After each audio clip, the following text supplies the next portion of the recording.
morning, good morning, good morning. This is Sekouwrites, Writes, your host of Get Rich 101. It looks dark. It looks very pitch black right now, but it's not. It's just that the mood lights of the lobby are set. So let me show you what I'm actually looking at. I just took a picture. This is it. Yeah, that's what I'm looking at. That's what I'm looking at. So I'm gonna leave this up so we can give you the impression that that you're seeing it from the right view. Okay, so I'm Sekouwrites. Writes. I am your host of Get Rich 101. I am broadcasting live from LA. So happy about that. And I am broadcasting from Freehand Hotel. I just thought I came down here early because I was going to jog over to the place where David is doing his next thing. But I was like, maybe I should do this first. So that's what I'm gonna do. I'm gonna do this first, and then I'm gonna jog over to David's place. And so, for those of you who don't know what I'm talking about, who am I talking about when I say David? I'm talking about David Casablanca. Casablanca. He's a rich guy. I mean, he's a stockbroker. He's done a lot of different things. And he opened his space for people to come, and I decided to come, and it was the best decision I've made. It was the best decision I've made. So first of all, let me just let you guys know that I was nervous about traveling. I didn't want to say that to anyone, but I was nervous about traveling, about about getting on a plane in New York and flying all the way to LA. I was very nervous about that because I have not traveled that far since my injury, since my stroke. And oh shoot, I forgot to do my intro. All right, so let me do the intro right quick. All right, so I'm Sekouwrites. Writes. I am a hemorrhagic stroke survivor. Thanks to Reverend Melissa, thanks to New Thought Media Network, thanks to Feet King, thanks to everyone that's been a help to me in this thing we're doing here. And my presentation topic is really what's going on, where am I, right? So now that I got that out the way, let me pull you back up to speed. So, oh shoot, now I forgot where it was. So I just spin it by hand. What was I saying? Shoot. Well, I lost it. Anyway, so I came out here to. Oh, that's why I was worried about the travel. All right, I was worried about the travel, and I was talking to David, and he he inspired me. He inspired me in such a small way. Well, small maybe to you, but not to me. But he tried to get his legs back under him faster than I did. He took a 5-hour flight right when he was trying to recover from a brain tumor. To recover from a brain tumor, and he said he passed out on the plane, and he was waking up, and there were people like calling for a nurse and everything. Like, what? So that made me feel so much better about my situation. I felt in pain a couple times. I had to stand up, make sure I get an aisle seat going back, and yeah, so that was going on. But I my little faux pas was nothing compared to his, and so that inspired me to go even further. But anyway, that's neither here nor there. And so I was happy that we had that conversation though, because we were talking about it. We were just talking about being worried about traveling, and that's something most of you don't have to think about. You don't have to think about it. But for us, those that have been through a death-defying, life, life. Anyway, something that challenged us to the point of perhaps death.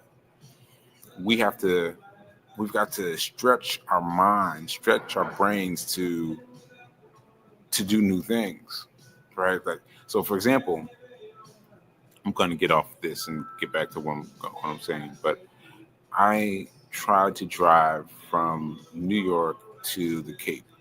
It's a drive I made a million times. I got in that car and I could not make it past the first rest stop. I had to stop at every single rest stop. I was like, I couldn't do it. I couldn't do it. My parents actually hired someone to ride down with me, ride back from the Cape to New York with me, and I couldn't have done it without them. But now the thing is, not to say, all right, I've done that. I can't do that anymore. I need to do something smaller. My mission is to push further, because that's the only way my mind's going to get better. And so that's what me talking to David about Capablanca got me thinking about. So anyway, Ashe. So I was saying that this was a very, very good decision for me. I still had some doubts. I don't know where those doubts came from, because I don't know. Like, I believe, but there was still some little snippet of doubt, and I up and went. To LA to check it out, and within the first meeting, I was still kind of like, I don't know if I'm doing the right thing. But that first meeting didn't even involve David. It was two of the other participants here, and they were breaking down my situation. I was like, oh yeah, you need to do this. And I was like, okay, this is real, because I'm talking to real people about their flights. Well, what they're doing with my I don't know what's happened. Well, they were helping me with my thing. That's what it is. They were helping with my thing, and the fact that other people knew my thing was pretty cool. I mean, they knew it. They talked about it, and they've been talking about it on and on, like from the first moment. This first momentary moment they were talking about last night. I was like, what? So it's really great to know that people are embodying my difficulties and my things. And so anyway, that let me know that this wasn't a scam. And the trading is not a scam. Trading is not a scam. And then I interviewed David, and I asked him to talk about trading not being a scam. And so we did about a 45-minute interview, and maybe I can get him again. Maybe I can get it again. I'm gonna try to get him again, and take advantage of the fact that we're in the same state. But yeah, it was good. It was good. And yeah, we recorded in a weird way because nothing was working, but we figured it out. So yeah, also, how much time do I have? I was exposed to a guy named Curtis through David, and I mean, this guy was incredible. Curtis was what's that word for can't read? Could not read. He's like 20 something years old, but could not read. And he was in prison. All right, he's in prison. He learns how to read and then starts attacking the stock market and then becomes a stockbroker in prison. Like, what? And then people rally around him and get him out of prison because of his work he's doing. Incredible. So I connected with him. We're gonna do a interview soon here. But I was amazed, brother. Just doing it, just doing it, just doing it. So there was that happened. What else happened that was really exciting? Well, talking to David has just been mind-boggling. Like, he talks so fast, and he flips. I don't know how to explain it, but the way he thinks about the world is like, it's like he's operating on 10 different shells at the same time. Right. So anyway, it's good for me because it forces me to expand my mind. Expand my mind. So sometimes people will all react to the same thing and say, "Oh." I'm like, "Oh, what happened?" So I have not been scared about asking people questions. That's been my thing. I've been like, I'm gonna ask questions. I'm gonna let people know that I'm a beginner, and I'm gonna just kick the tires in that way.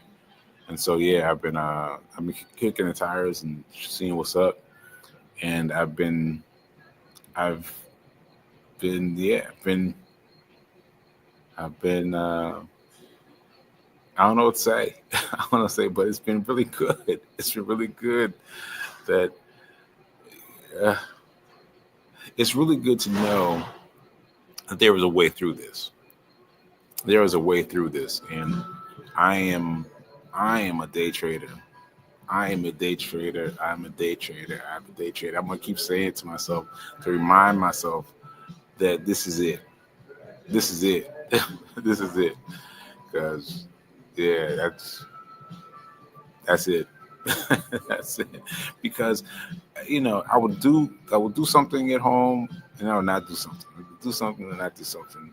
And so it was just like I don't know, just that doubt, that tiny little bit of doubt that was hanging out in my gut is gone now.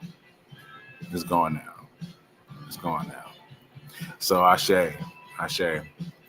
Let's hope I've given you enough. I mean, there's so many things to talk about. I don't even know what to talk about. I don't know what to talk about. But I will give you a shout out to free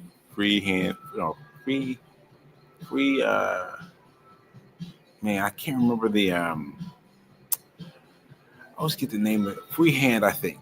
I think it's the name of this hotel is called Freehand, and it's a great hotel. They've got a rooftop deck. They've got this lobby that you see, and that lobby is only 1/4 of the size of it. It's 1/4.